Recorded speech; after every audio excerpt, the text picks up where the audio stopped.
नमस्कार दोस्तों, welcome to Vigyan with doctor ji. I am doctor Govindarajan, radiologist, यानी कि आपका ಸ್ಕ್ಯಾನಿಂಗ್ ಡಾಕ್ಟರ್. ಇವತ್ತಿನ ವಿಡಿಯೋದಲ್ಲಿ ನಾವು let us talk something about fibroid uterus. ಅಂದರೆ ಯೂಟ್ರಸ್ ಇದು ವೆರಿ ಕಾಮನ್ ಆಗಿ ನೀವು ನೋಡಿರ್ಬೋದು.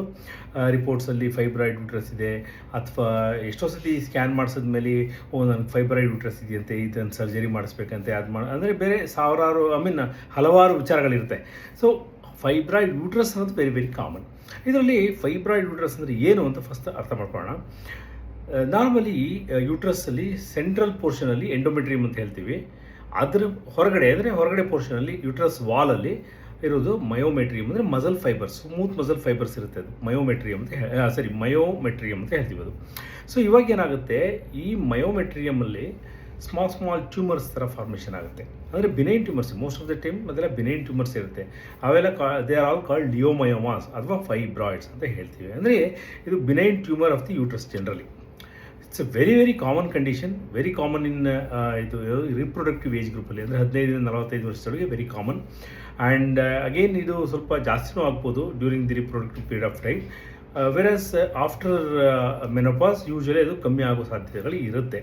ಮೆನಿ ಟೈಮ್ಸ್ ಅದು ಕ್ಯಾಲ್ಸಿಫಿಕೇಷನ್ ಆಗ್ಬೋದು, ಅಥವಾ ಸಿಸ್ಟಿಕ್ ಡಿಜನರೇಷನ್ ಅಂತ ಹೇಳ್ತೀವಿ. ಸಪೋಸ್ ಫೈಬ್ರಾಯ್ಡ್ ಯೂಟ್ರಸ್ ಇದೆ ಬಟ್ ಪ್ರೆಗ್ನೆನ್ಸಿ ಆಗಿದ್ದಾರೆ, ಆ ಥರ ಟೈಮಲ್ಲಿ ಏನಾಗುತ್ತೆ, ರೇರ್ಲಿ ಅದು ಸಿಸ್ಟಿಕ್ ಡಿಜನರೇಷನ್ ಆಗುತ್ತೆ. ಅಂದರೆ ಅದರೊಳಗೆ ನೀರಿನ ಥರ ಆಗೋಗುತ್ತೆ, ಅಥವಾ ತುಂಬ ಪೇಯ್ನ್ ಬರೋ ಸಾಧ್ಯತೆ ಉಂಟು, ಅಥವಾ ಅದು ಟಾರ್ಷನ್ ಆಗೋ ಚಾನ್ಸಸ್ ಇದೆ ಇಫ್ ಇಟ್ ಈಸ್ ಸಬ್ಸೀರಿಯಸ್ ಫೈಬ್ರಾಯ್ಡ್. ಅಂದರೆ ಪಿಡಂಕ್ಯುಲೇಟೆಡ್ ಥರ ಇರುತ್ತೆ, ಒಂದು ಸ್ಮಾಲ್ ಪೋರ್ಷನಲ್ಲಿ ಎಂಟ್ಕೊಂಡಿರುತ್ತೆ ಬಟ್ ಹೊರಗಡೆ ನಿಂತಾಡ್ತಿರುತ್ತೆ, ಅದು ಟಾರ್ಷನ್ ಆಗಬಹುದು, ಅಥವಾ ಅದರೊಳಗೆ ಹೆಮೊರೇಜ್ ಆಗಬಹುದು. ಸೊ ಹಲವಾರು ಕಾಂಪ್ಲಿಕೇಶನ್ಸ್ ಆಗಬಹುದು ಅದು, ಬಟ್ ಮೆಜಾರಿಟಿಯಲ್ಲಿ ಏನು ಆಗಲ್ಲ. ಮೋಸ್ಟ್ ಕಾಮನ್ ಕಾಂಪ್ಲಿಕೇಶನ್ ಅಂತಂದರೆ ಇದರಲ್ಲಿ ಜನರಲಿ ಈ ಸಬ್ಮ್ಯೂಕಸ್ ಫೈಬ್ರಾಯ್ಡ್ಸ್ ಎಲ್ಲ ಇತ್ತು ಅಂತಂದರೆ ಹೆವಿ ಬ್ಲೀಡಿಂಗ್ ಆಗೋ ಸಾಧ್ಯತೆಗಳು ಇರುತ್ತೆ. ಮತ್ತು ಪ್ರೆಗ್ನೆನ್ಸಿ ಆಗದೆ ಅಂತ ಇರೋರಿಗೆ ಈ ಫೈಬ್ರಾಯ್ಡ್ಸ್ ಇತ್ತು ಅಂದರೆ ಒಂದೊಂದ್ಸಲಿ ಅದು ಎಂಡೋಮೆಟ್ರಿಯಲ್ ಕ್ಯಾವಿಟಿನ ನ್ಯಾರೋ ಮಾಡುತ್ತೆ, ಅದರಿಂದನೂ ಸ್ವಲ್ಪ ಕಾಂಪ್ಲಿಕೇಶನ್ಸ್ ಆಗ್ಬೋದು. ಅಂದರೆ ಪ್ರೆಗ್ನೆನ್ಸಿ ಆಗೋದಕ್ಕೆ ತೊಂದರೆ ಬರ್ಬೋದು. ಅಥವಾ ಒಂದೊಂದ್ಸಲಿ ತುಂಬ ದೊಡ್ಡ ಫೈಬ್ರಾಯ್ಡ್ ಇರುತ್ತೆ, ಆವಾಗ ಅದು ಅಕ್ಕಪಕ್ಕದ ಸ್ಟ್ರಕ್ಚರ್ಸ್ ಮೇಲೆ ಕಂಪ್ರೆಷನ್ ಮಾಡ್ತಾ ಇರುತ್ತೆ. ಅಂದರೆ ಬ್ಲ್ಯಾಡರ್ ಮೇಲೆ ಕಂಪ್ರೆಷನ್ ಮಾಡ್ಬೋದು, ಬವಲ್ ಲೂಪ್ಸ್ ಮೇಲೆ ಕಂಪ್ರೆಷನ್ ಮಾಡ್ಬೋದು. ಇದರಿಂದ ಮೋಷನ್ ಪಾಸ್ ಮಾಡೋದು ಅಥವಾ ಯೂರಿನ್ ಪಾಸ್ ಮಾಡೋದು, ಇದಕ್ಕೆ ತೊಂದರೆಗಳು ಅಥವಾ ಫ್ರೀಕ್ವೆನ್ಸಿ ಜಾಸ್ತಿ ಆಗೋದು, ಈ ಥರ ಆಗೋ ಸಾಧ್ಯತೆಗಳು ಉಂಟು. ಆದರೆ most of the time fibroids are incidentally picked up. ಅಂದರೆ ಇನ್ಸಿಡೆಂಟಲಿ ಪಿಕಪ್ ಆಗಿರೋದು ಯೂಶ್ವಲಿ 1 or 2 ಸೆಂಟಿಮೀಟರ್ ಸೈಜ್ ಇರುವಂತಹ ಫೈಬ್ರಾಯ್ಡ್ಗಳು ನಾರ್ಮಲಿ ಏನೂ ಕಾಂಪ್ಲಿಕೇಶನ್ಸ್ ಮಾಡೋದಿಲ್ಲ.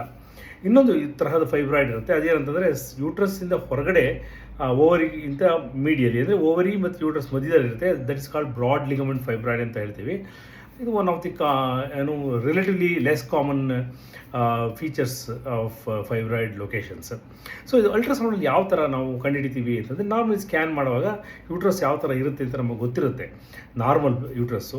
ಸೊ ಇದು ಅಬ್ನಾರ್ಮಲ್ ಯೂಟ್ರಸ್ ಇರುತ್ತೆ, ಅಂದರೆ ಯೂಟ್ರಸ್ ಒಳಗಡೆ ಐದರ್ ಹೈಪೋಇಕೋಯಿಕ್ ಅಂತ ಹೇಳ್ತೀವಿ ಜನರಲಿ, ಅಂದರೆ ರಿಲೇಟಿವ್ಲಿ ಡಾರ್ಕರ್ ಆಗಿರ್ಬೋದು. ಕ್ಯಾಲ್ಸಿಫಿಕೇಷನ್ ಇತ್ತು ಅಂದರೆ ಬ್ರೈಟ್ ಇರ್ಬೋದು. ಸಿಸ್ಟಿಕ್ ಇತ್ತು ಅಂದರೆ again it can be darker. So ಇದರ ಹಲವಾರು ಅಪಿಯರೆನ್ಸ್ ಇರುತ್ತೆ. ಸೊ ಫೈಬ್ರಾಯ್ಡ್ ಯೂಟ್ರಸನ್ನು ನಾವು ಅಲ್ಟ್ರಾಸೌಂಡಲ್ಲಿ ಕಂಡುಹಿಡಿಬಹುದು. ಬಟ್ ಯೂಶ್ವಲಿ ಅಲ್ಟ್ರಾಸೌಂಡ್ ಸಾಕಾ? Most of the time ultrasound ಸಾಕು. ಯಾವಾಗ ನೆಕ್ಸ್ಟ್ ಲೆವೆಲ್ ಆಫ್ ಇನ್ವೆಸ್ಟಿಗೇಷನ್ಗೆ ಹೋಗ್ತೀವಿ ಅಂತಂದರೆ, ಪೇಷಂಟ್ಗೆ ತುಂಬ ಸಿಂಪ್ಟಮ್ಸ್ ಇದೆ, ಅಂದರೆ ಹೆವಿ ಬ್ಲೀಡಿಂಗ್ ಆಗ್ತಾ ಇದೆ, ಫೈಬ್ರಾಯ್ಡ್ ಸ್ವಲ್ಪ ದೊಡ್ಡದಿದೆ. ಅಡಿಷನ್ಲಿ ನಮಗೆ ಅಲ್ಟ್ರಾಸೌಂಡಲ್ಲಿ ಕೆಲವು features normally benign looking fibroids ಥರ ಅನ್ನಿಸ್ತಾ ಇಲ್ಲ. ಅಥವಾ ನೆಕ್ಸ್ಟು ಪೇಷಂಟಿಗೆ ನಾವು ಯುಟ್ರೈನ್ ಆರ್ಟರಿ ಎಂಬೋಲೈಸೇಷನ್ ಅಂತ ಒಂದು ಪರ್ಟಿಕ್ಯುಲರ್ ಟೆಕ್ನಿಕ್ ಯೂಸ್ ಮಾಡಿಕೊಂಡು ಈ ಫೈಬ್ರಾಯ್ಡನ್ನ ಕರಗಿಸ್ಬೇಕು. ಈ ಥರ ನಮಗೆ ಪ್ಲ್ಯಾನ್ಸ್ ಇದ್ದಾಗ MRI ಮಾಡ್ತೀವಿ. ಯೂಶ್ವಲಿ MRI ಮಾಡಿದಾಗ ಯಾವ ಪರ್ಟಿಕ್ಯುಲರ್ ಫೈಬ್ರಾಯ್ಡಿಂದ ಪ್ರಾಬ್ಲಮ್ ಜಾಸ್ತಿ ಆಗ್ತಾ ಇದೆ ಎಲ್ಲ ಕರೆಕ್ಟಾಗಿ ನೋಡ್ಕೊಂಡು, ನಾವು ಅದರಲ್ಲಿ ಏನಾರು ಸಸ್ಪಿಷಿಯಸ್ ಫೀಚರ್ಸ್ ಇದೆ ಅಂದರೆ ಕ್ಯಾನ್ಸರಸ್ ಫೀಚರ್ಸ್ ಏನಾರು ಅನ್ನಿಸ್ತಾ ಇದೆಯಾ ಅದನ್ನು ನೋಡಿಕೊಂಡು, ಆ ಥರ ಏನಾರು ಆಯಿತು ಅಂದರೆ ಇಮಿಡಿಯೇಟ್ಲಿ ಸರ್ಜರಿ ಮಾಡಿಸ್ತೀವಿ. ಇಲ್ಲ ಅಂತಂದರೆ ಯುಟ್ರೈನ್ ಆರ್ಟರಿ ಎಂಬೋಲೈಸೇಷನು ಮಾಡಬಹುದು. ಇನ್ನೊಂದು there is something called wandering fibroid ಅಂತಂದರೆ, ಒಂದೊಂದ್ಸಲಿ ಏನಾಗುತ್ತೆ, ಯೂಟ್ರಸ್ ರಿಮೂವ್ ಮಾಡಿರ್ತಾರೆ ಫೈಬ್ರಾಯ್ಡಿಗೆ ಅಂತ ಅಂದ್ಬಿಟ್ಟು, ಸಮ್ಟೈಮ್ಸ್ ಅದು ಅಲ್ಲಿ ಡ್ರಾಪ್ಲೆಟ್ಸ್ ಆಗಿರುತ್ತೆ. ಅಂದರೆ ಪೆರಿಟೋನಿಯಲ್ ಕ್ಯಾವಿಟಿ, ಅಂದರೆ ಪೆಲ್ವಿಕ್ ಕ್ಯಾವಿಟಿ ಒಳಗೆ ಡ್ರಾಪ್ಲೆಟ್ಸ್ ಥರ ಬಿದ್ದಿರುತ್ತೆ.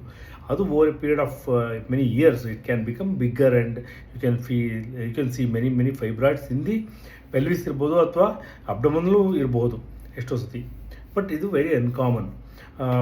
So very rarely we can see fibroids in under the liver ಅಥವಾ ಅಂಡರ್ ದ ಸ್ಪ್ಲೀನ್ ಅಥವಾ ಇನ್ ದ ರೆಟ್ರೋಪೆರಿಟೋರಿಯಂ ಇಲ್ಲ ಇರ್ಬೋದು. But extremely rare cases, rare locations of fibroid. Most commonly fibroids ಇರೋದು ಯೂಟ್ರಸಲ್ಲಿ ಮಾತ್ರ. ಯೂಟ್ರಸಲ್ಲಿ particularly fundus and body of the uterus. Uterine ಸರ್ವಿಕ್ಸಲ್ಲೂ ಅಷ್ಟೇ less commonly will see the fibroids. ಗೆಳೆಯರೆ, ಇವತ್ತಿನ ವೀಡಿಯೋದಲ್ಲಿ ಇಲ್ಲಿಗೆ ಸ್ಟಾಪ್ ಮಾಡ್ತೀನಿ ನಾನು. ನನ್ನ ನೆಕ್ಸ್ಟ್ ವೀಡಿಯೋಸಲ್ಲಿ ಇದೇ ತರಹ ಇನ್ನೂ ಯಾವ್ದಾರು ಸ್ಪೆಷಲ್ ಕಂಡೀಷನ್ಸ್ ಬಗ್ಗೆ ಮಾತಾಡೋಣ. If you want to know more about medical imaging, please follow me on Vigyan doctor ji. Jai Hind ದೋಸ್ತು.